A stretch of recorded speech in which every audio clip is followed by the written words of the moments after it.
Olá, pessoal. Então, nesse vídeo agora eu vou falar para vocês de como a gente pode representar os vetores como em funções de suas coordenadas, a partir de uma base fixa. Tá? Uma das consequências desse fato para a gente é que isso daqui vai nos dar um isomorfismo, a gente vai ver depois lá na frente, natural entre espaços vetoriais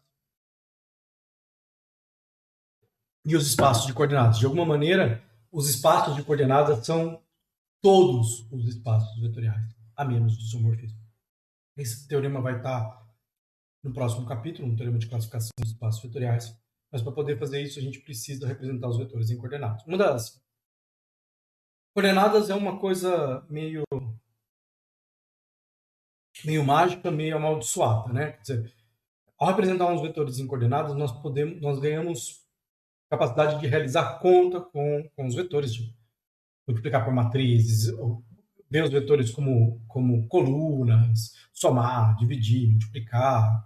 Nós ganhamos um poder operacional gigantesco ao representar os vetores como coordenadas. Mas isso também é uma maldição. Muitas vezes, e vocês vão ver que os matemáticos evitam de fazer essa representação. Essa representação, em geral, torna os espaços vetoriais menos claros, né? Apesar de ser sempre possível representá-los, na medida que você representa os vetores como coordenadas, algumas coisas ficam obscuras. Você acaba transformando ideias e conceitos geométricos em contas. Tá? E isso pode obscurecer certas demonstrações. Então, a gente vai olhar para algumas dessas técnicas. Essas técnicas são importantes, mas é sempre um cuidado de tentar evitar de fazer representação em coordenadas precoce. Isso pode obscurecer algumas coisas. Ok. Tá? Então, o que são coordenadas? Bom, primeira coisa que eu quero chamar a atenção é que para fazer coordenadas nós precisamos de bases ordenadas. Tá? Base para a gente é só um conjunto de vetores, né, que gera está linearmente independente. Para poder fazer representação em coordenadas, eu preciso de bases ordenadas. Então, eu preciso de conjuntos ordenados, x1 até xn, para os quais x1 até xn seja uma base para ver. Então, aqui eu estou dando um processo de definição de base infinita, mas o caso infinito é a mesma coisa. Eu tenho um conjunto ordenado, quando eu retiro a ordem, isso se torna uma base. Okay? Toda vez que eu tenho uma base, uma das coisas importantes sobre uma base é que todo vetor pode ser escrito como combinação dos vetores da base, né? Isso é o que significa ser gerar, e essa representação como combinação dos vetores da base é única, o que significa ser ali. Tá? Então, o fato importante de eu ter uma base é que eu posso escrever qualquer vetor y como uma sequência de escalares y1, x1, yn, xn, né? Onde isso daqui são escalares que pertencem ao corpo, e essas coisinhas aqui são vetores da base ordenada. Tá? Então, se eu tiver uma base ordenada, na verdade, isso daí me dá uma função do espaço vetorial no espaço de coordenadas KI. Né? O que eu faço? Eu associo o vetor y ao vetor de coordenadas y1 até yn, ou, tá? Na verdade, me dá duas funções, ou eu associo o vetor y ao vetor y1 até yn, aos vetores colunas ou aos vetores linhas. Né? Eu tenho essas duas funções. Eu posso, dado a base ordenada, eu tenho uma ordem fixa das entradas y1 até yn, e a partir dessa ordem fixa das entradas de y1 até yn, eu tenho uma função ou que vai para os vetores linha ou que vai para os vetores colunas. Essas duas funções são diferentes, mas a gente vai confundir ela com quase todo livro de álgebra linear faz. Né? Na verdade, eu comecei a escrever nas notas, para dizer para vocês, chamando uma função por parênteses e a outra por colchete. E depois eu ia fazer as duas funções ficarem iguais, mas isso gera mais confusão, e eu vou mais ou menos chamar vetores linhas de vetores coluna a partir de uma certa identificação durante todo o texto, tá? Mas, dito isso, nós vamos escrever isso daqui como vetores colunas, tá? Então, eu vou usar os vetores colunas, tá? Então, dado um vetor x, dado uma base ordenada, lembrando que as bases ordenadas para a gente são denotadas com esse underline aqui, né? X1 até xn, nós pegamos um vetor y, nós podemos escrever ele como combinação linear e podemos escrever isso de maneira única, e isso daí dá origem para a gente a uma função, que é representar o vetor y na base x, que é as coordenadas y1 até yn transposto. Então, na verdade, só para dizer para vocês, só para deixar claro, né, eu estou escrevendo esse vetor aqui como um vetor coluna. Tudo bem? Isso daí é o que a gente vai chamar de coordenadas de um vetor. Por que eu vou usar coluna, né? Eu vou usar coluna porque essa é o jeito natural de você multiplicar por matrizes, né? Pelo menos se você multiplica por matrizes à esquerda, tá? Que é o que todo mundo faz. Se eu usasse vetores linhas, eu teria que multiplicar por matrizes à direita. A álgebra linear seria a mesma coisa, mas todo mundo está acostumado a multiplicar matriz vezes vetor, não vetor vezes matriz. Então, a gente vai ter que usar essa convenção. Tá, lembrando que Kn denota os vetores coluna. Esta função está bem definida porque essa combinação, o modo de escrever o y como soma de y e xi é único porque eu estou com uma base. Tá? Esta é uma função bijetiva, tá? Porque, dado qualquer coordenada, eu obtenho um vetor, né? Imagina que eu tenho as coordenadas, eu tenho os vetores com aquela coordenada, né? Basta eu considerar a combinação linear dada por aquelas coordenadas. Ela preserva a adição de vetores e a multiplicação por escalar. Tá? O que eu quero dizer com isso é que quando eu faço as coordenadas de lambda 1 y mais lambda 2 z, isso aí dá lambda 1 y nas coordenadas x, mais lambda 2 z nas coordenadas x.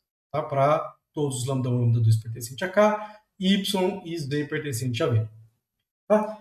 Funções que satisfazem essa propriedade aqui, como vocês já devem ter visto no curso de álgebra linear anterior, é o que a gente chama de transformações lineares. Então, o que a gente está dizendo, na verdade, é que esta função aqui é uma transformação linear bijetiva entre V e Kn. Isso daí é o que a gente chama de isomorfismo. Esses dois espaços vetoriais são praticamente o mesmo. Qualquer espaço vetorial, nesse caso aqui, finito-dimensional, e Kn são praticamente o mesmo. Tá? Existe uma função objetiva, uma função de tradução perfeita entre V e Kn. Tá? O vetor coluna é chamado de componentes de y na base x. Tá? Eu estou introduzindo um pouquinho aqui de linguagem, de transformações lineares, mas só para dizer aqui que é transformação linear, eu acho que no próximo vídeo eu já vou falar sobre transformação linear e a gente volta a falar desse exemplo e ver que ele é uma transformação linear.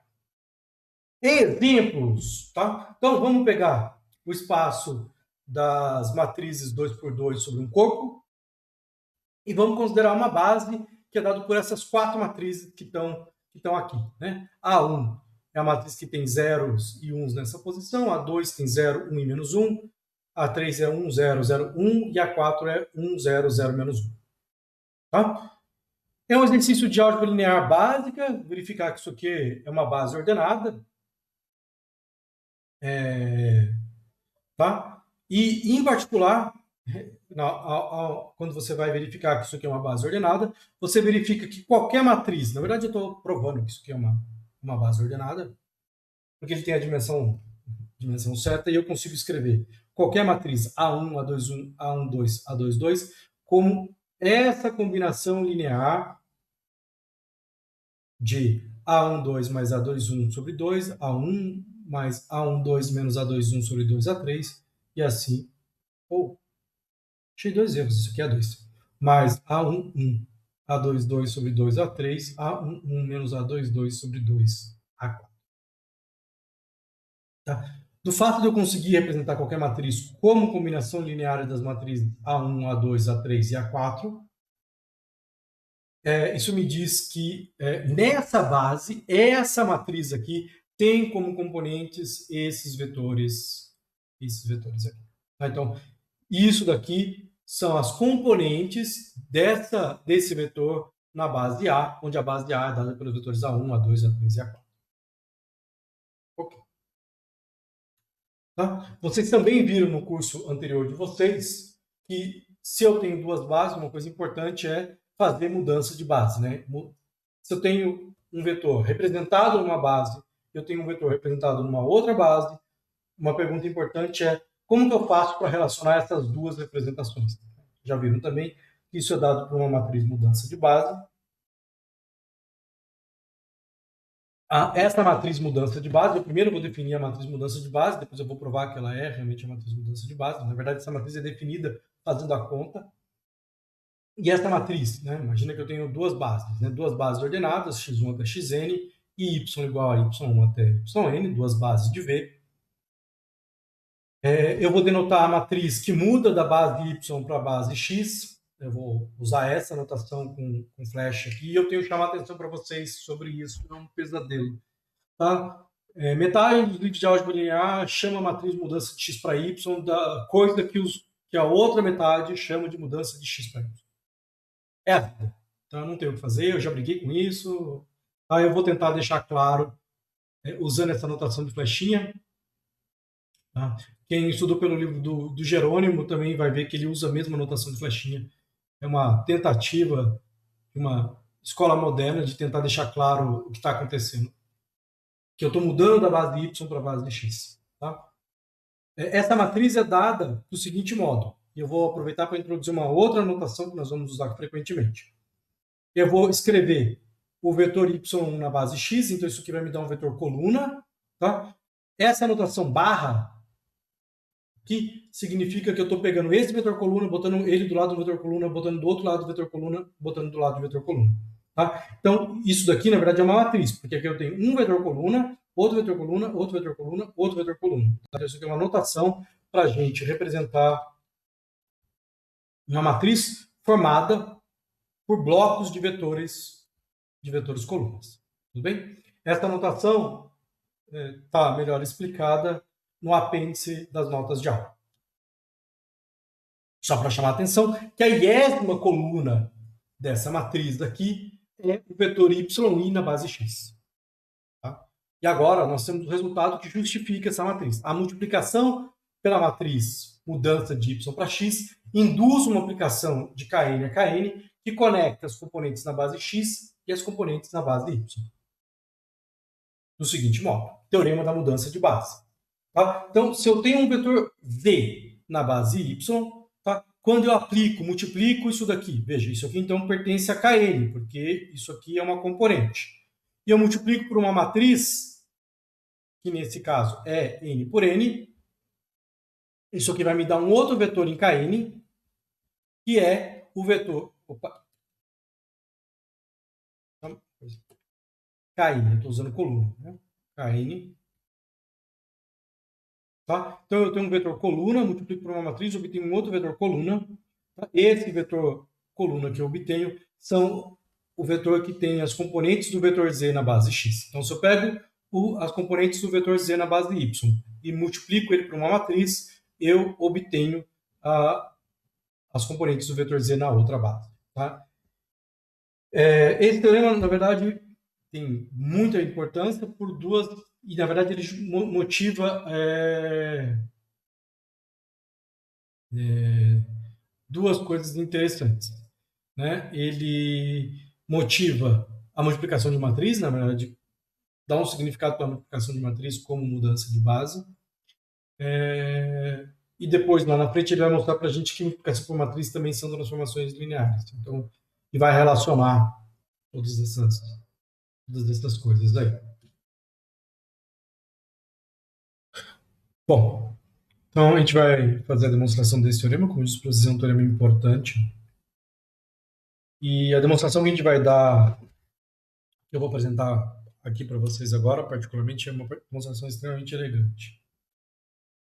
Bom, na verdade, a essência dessa demonstração é calcular o que acontece com a matriz mudança de base quando eu olho para a matriz mudança de base multiplicada pelo vetor yi calculado na base y. Então, eu vou olhar para os vetores yi que pertencem à base y. Bom, coisa importante sobre os vetores y e i na base y é que eles são representados por vetores que contêm só 1 e 0. Né? Na verdade, eles contêm 0, exceto um vetor 1 na iésima posição. Então, eu tenho um vetor 1 na iésima coordenada. Né? E aí, olhar. Então, o que é isso daí? Né? Então, eu estou multiplicando uma matriz M, que é a matriz da mudança de y da base y para a base x, pelo vetor coluna, que contém um i na iésima posição. Tá? Multiplicar uma matriz por um vetor que tem um i na iésima posição nos dá exatamente o vetor, a iésima coluna dessa matriz. Tá? Mas a iésima coluna dessa matriz é exatamente o vetor yi na base x. Tá? Então, o que nós acabamos de mostrar é que esse teorema é verdadeiro para os vetores y que pertencem à base. Então, para os vetores y que estão na base, é extremamente simples de verificar que a matriz y para x, calculada no yi na base y, dá exatamente o vetor yi na base x.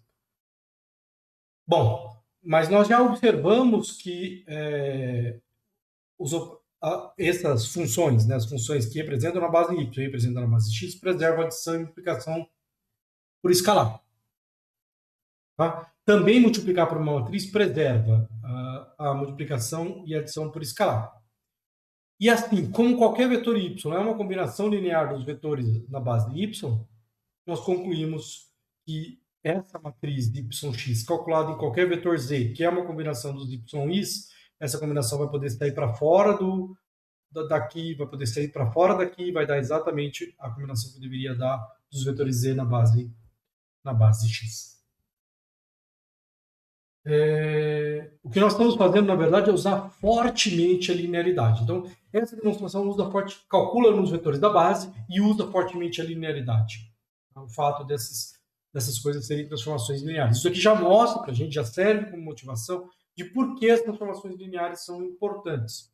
Na verdade, como a gente vai ver um pouco para frente, os resultados que a gente vai ter lá na frente, isso daqui seria simplesmente o seguinte: bastaria calcular na base, porque a transformação linear fica caracterizada pelo que acontece na base. E é isso que nós estamos usando implicitamente aqui. A gente pode olhar para esse resultado com os resultados lá da frente e ele vai tomar uma outra cara. Mas, por enquanto, a gente vai usar ele como motivação de por que a linearidade é um fenômeno importante na álgebra linear.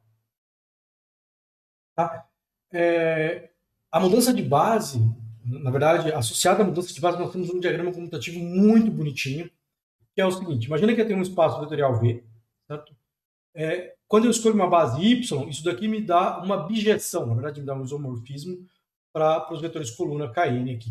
Tá? Quando eu escolho uma outra base, eu tenho uma outra transformação que representa os vetores daqui como vetores coordenados, vetores colunas de Kn. E a matriz, multiplicar por uma matriz y para x, é uma função que pega um vetor coluna e me dá um outro vetor coluna. Tá? E o que nós provamos no teorema anterior é que esse diagrama é comutativo, ou seja, representar na base y e depois transformar de y para x é a mesma coisa que representar na base x. Tá? Então, esse diagrama comutativo aqui, esse diagrama lindo, bonitinho que nós temos aqui, é o teorema da mudança de base. Então, eu poderia escrever o teorema da mudança de base simplesmente dizendo que esse teorema é comutativo. Lembrando, o que significa um diagrama ser comutativo? Né? Um diagrama comutativo significa que qualquer duas flechas que comecem no mesmo lugar e terminem no mesmo lugar, nesse caso aqui eu só tenho dois caminhos a percorrer, esse daqui e esse daqui, esses dois caminhos me dão o mesmo resultado. Então, esse diagrama é um diagrama comutativo. E o teorema da mudança de base diz exatamente isso daí. Então, o teorema da mudança de base é simplesmente dizer que esse diagrama é comutativo. Vamos ver um exemplo bonitinho, né? Então, vamos imaginar K3 de x, o espaço de todos os polinômios de grau menor ou igual a 3. E vamos considerar duas bases para esse espaço vetorial. 1x² x² é óbvio que isso é base, mas também não é difícil de verificar que 1, x menos 1, x menos 1 ao quadrado e x menos 1 ao cubo também são bases. Ok? E aí nós vamos escrever as matrizes de mudança de base. Para isso, nós vamos escrever os vetores da base C como combinação dos vetores da base B. Então, nós vamos escrever 1 como 1, então Q1 igual a P1. Nós vamos escrever x menos 1 como sendo o segundo vetor menos o primeiro vetor, P2 menos P1, e assim por diante. Né? Então, nós vamos expressar esses vetores aqui como combinação dos vetores dessa base aqui, me dá isso daqui. Para obter a matriz mudança de base, né, tudo que eu tenho que fazer é pegar esses vetores aqui e escrever eles como coluna. Então, aqui, por exemplo, eu tenho o vetor 1, 0, 0, 0. Aqui eu tenho o vetor menos 1, 1, 0, 0. Aqui eu tenho o vetor 1, menos 2, 0, ou 0, não, né? 1, 0. E aqui eu tenho os vetores menos 1, 3, menos 3 e 1. Aí eu vou pegar esses vetores aqui, colocar ele numa matriz, onde esse vai ser a primeira coluna, esse vai ser a segunda coluna, esse vai ser a terceira coluna e esse vai ser a quarta coluna. Tá? Isso aí me dá a matriz mudança de base de C para B. Tá? E se eu quiser fazer a mudança inversa, basta eu calcular a matriz inversa, ou, de maneira equivalente, eu poderia escrever os vetores da base B como combinação dos vetores da base C, o que seria calcular a inversa isolando as coisas aqui. Ok. Vou continuar falando um pouquinho sobre uma coisa relativamente importante sobre matrizes, que são os espaços, linhas e espaços colunas. Tá? Imagina que eu tenho uma matriz A, uma matriz N por M, tá? E eu vou olhar para as linhas dessa matriz. Tá? As linhas dessa matriz, se você imaginar só as linhas dessa matriz, isso daí são vetores de Cayley. Então, quando eu considero esse conjunto de vetores, isso daí me gera um subespaço de Cayley. Esse espaço é chamado de espaço de linhas da matriz.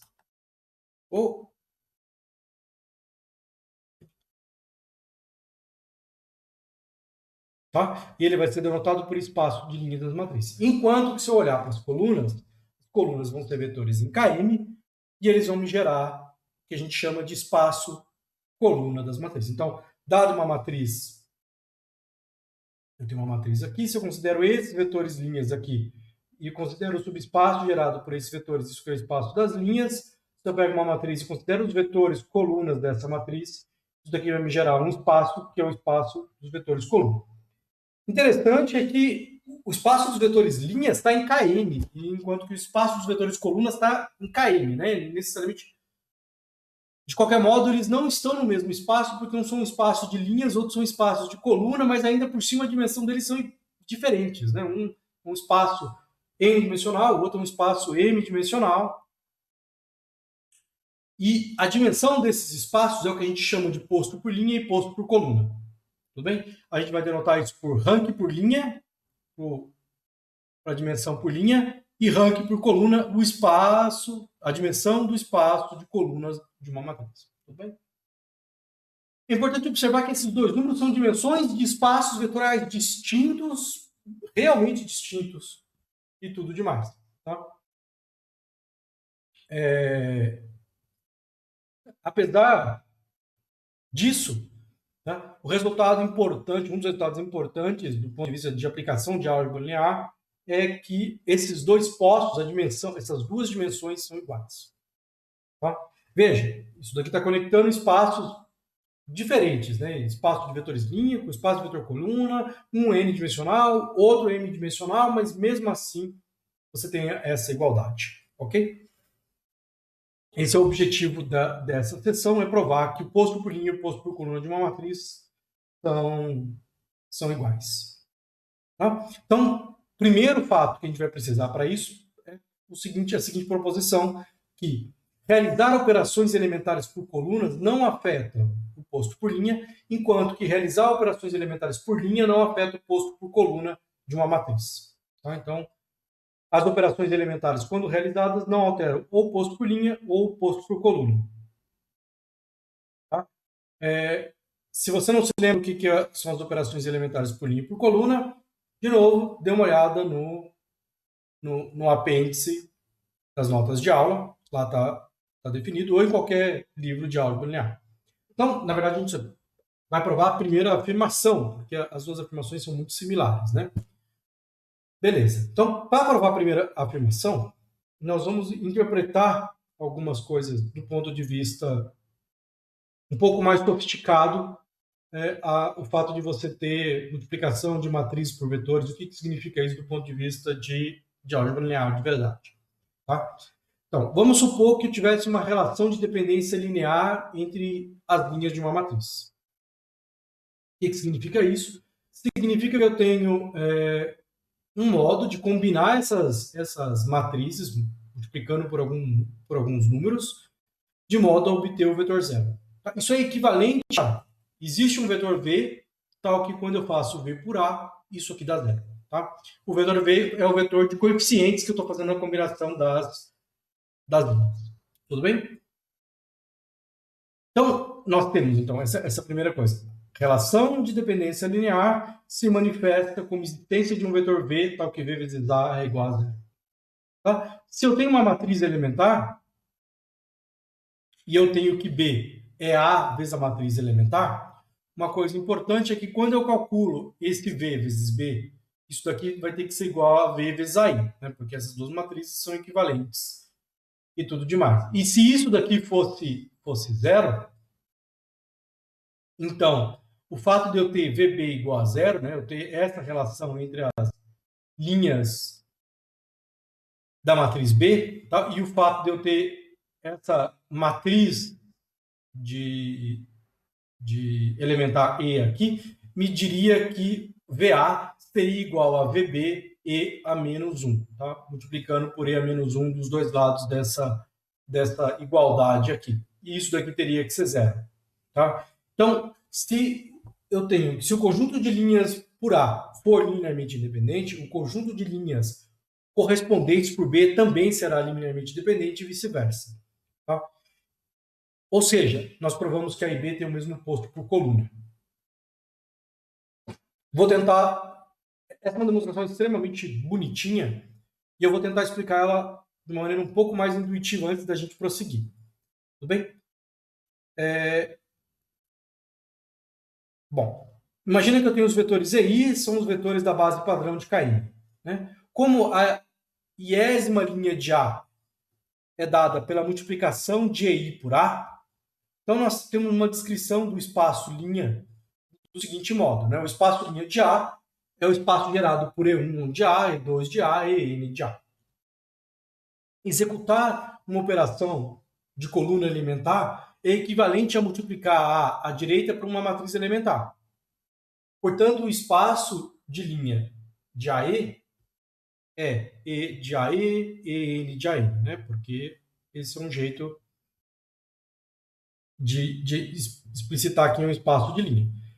Porém, como eu tenho que E é uma matriz inversível, tá? Eu vou ter que ele mapeia vetores linearmente, ele vai mapear esse conjunto de N vetores, um conjunto de N vetores, e ele não vai criar dependências lineares. E desse modo, o rank por linha de A vai ser igual ao rank por coluna de AI. Tá? O fato todo é que, outro modo de você ver isso é que quando você tem a multiplicação por E é uma transformação. Nós vamos ver que a multiplicação por E é uma transformação linear invertível. Então, ele mapeia base em base. Bem? Então, na verdade, foi isso que nós provamos no slide anterior. Isso daqui nos dá outro jeito de pensar sobre isso.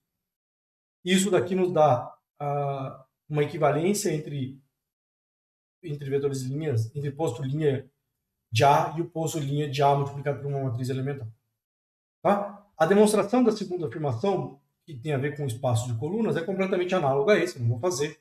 Tá? Mas isso daí nos diz que eu posso operar por matrizes elementares por linhas ou matrizes elementares por coluna de uma maneira muito interessante. Tá? E isso daí nos permite a gente concluir que se eu tenho uma matriz M por N, o rank por linha dela vai ser igual ao rank por coluna. Tá? Esse número é denominado posto da matriz, simplesmente porque eu já não preciso mais dizer se é por linha ou por coluna, e ele vai ser indicado só por rank de A, porque eu não preciso indicar se é por linha ou por coluna.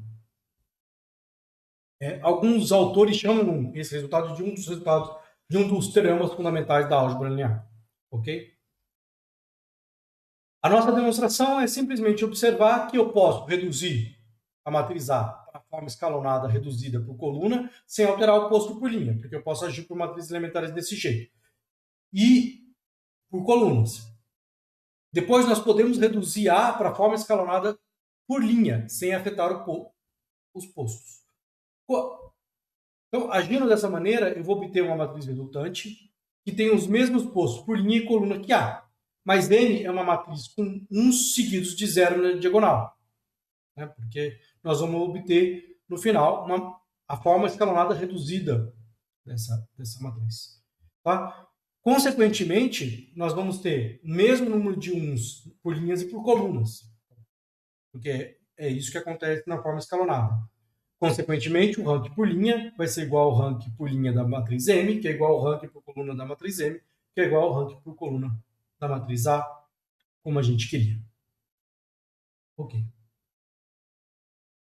Finalmente, uma última coisa que eu queria falar com vocês nesse vídeo, né? Esse vídeo é um pupurri de pequenas coisas, é sobre o conceito de bandeiras de cadeias ascendentes e cadeias descendentes. Esse é um conceito importante. A gente vai usar ele em pelo menos dois outros lugares na álgebra linear, nesse curso de álgebra linear. Mas ele é um conceito também que desempenha papel em diversos outros cursos de álgebra, então eu queria chamar a atenção para vocês sobre o que a gente vai chamar de bandeira. Tá? O que a gente vai chamar de bandeira é um conjunto de subespaços V0, V1 até Vn, todos eles encaixantes. Então, uma bandeira é simplesmente uma família de subespaços onde um está contido dentro de outro. Tá? Então, isso daí vai ser chamado de bandeira ou de cadeia ascendente. Ascendente porque esse aqui está contido dentro desse, está contido dentro do outro, está contido dentro do outro, assim por diante. Tá? Esse número de subespaços aí, né, que vai de V0 até Vn, é chamado de comprimento da bandeira. Uma bandeira será dita maximal se o primeiro subespaço for 0, a união de todos os subespaços for V, e eu não puder colocar nada no meio desses dois aqui. Não importa que dois que eu pegue aqui, eu não consigo colocar um subespaço no meio desses dois. Ou seja, se eu tiver que VI está contido dentro de W, está contido dentro de VI mais 1, ou W é igual a esse, ou W é igual a esse, eu não consigo colocar algo não trivial no meio dessas coisas aí. Tá? Isso daí é chamado de bandeira, porque isso daqui é uma coisa zero dimensional, né? Um ponto, isso daqui são retas, o próximo é um plano, né? Então você tem botões, linhas e bandeiras. Né? O nome não é muito criativo, mas acabou ficando desse jeito. Tá? O nome no resto da álgebra, cadeia ascendente, é mais usual. Tá? Então, só para dar um exemplo de uma bandeira, né? Nos espaços dos polinômios n-dimensionais, nós temos a bandeira que é o subespaço só do zero, dos polinômios constantes, dos polinômios de grau 1 até os polinômios de grau n. Tá? Então, eu tenho o espaço só do zero, constantes, unidimensional, bidimensional, tridimensional e assim por diante. Tá? E nós não conseguimos colocar mais nada no meio desses espaços aqui, essencialmente porque a dimensão do próximo é 1 a mais do que a dimensão do primeiro. Tá? A bandeira, e agora eu quero falar para vocês por que bandeiras são particularmente interessantes. Né? Bandeiras são importantes porque eles são um outro jeito de você descrever bases. Tá? Uma bandeira de comprimento n pode ser construída a partir de uma base.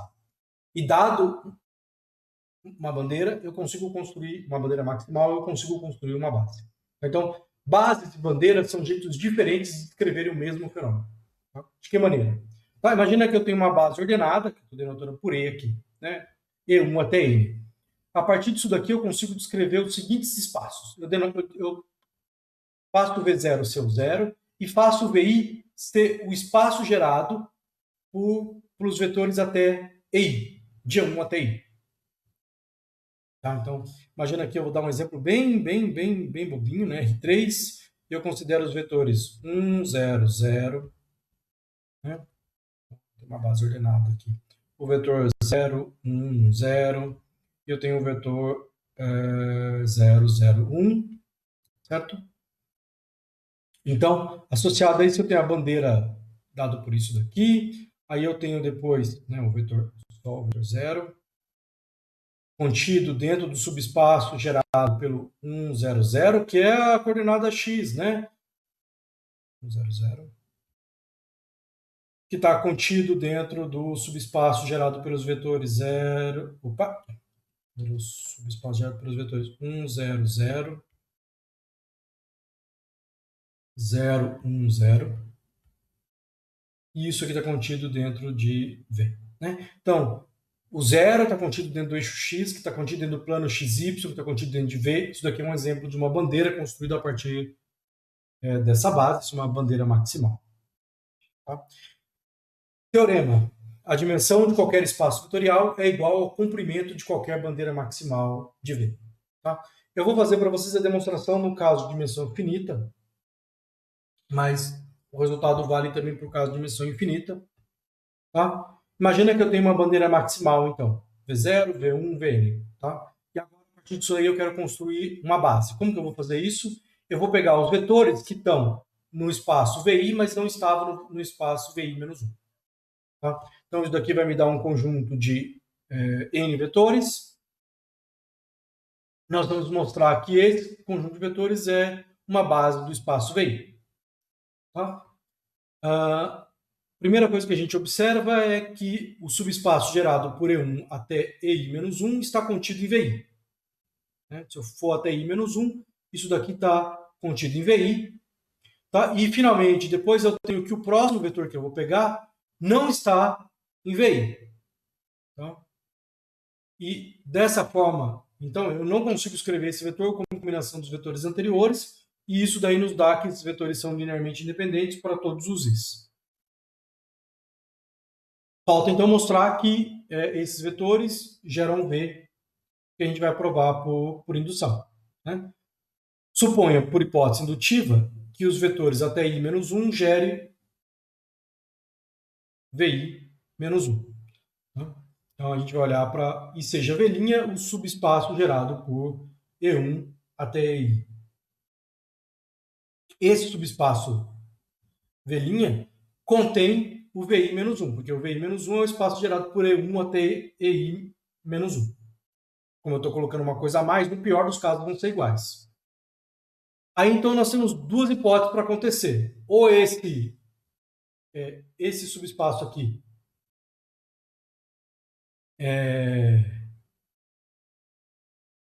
ele é diferente do VI-1, né, porque eu coloquei alguma coisa a mais, ou eu tenho que o EI ele não pertence ao VI-1, então ele tem que ser maior.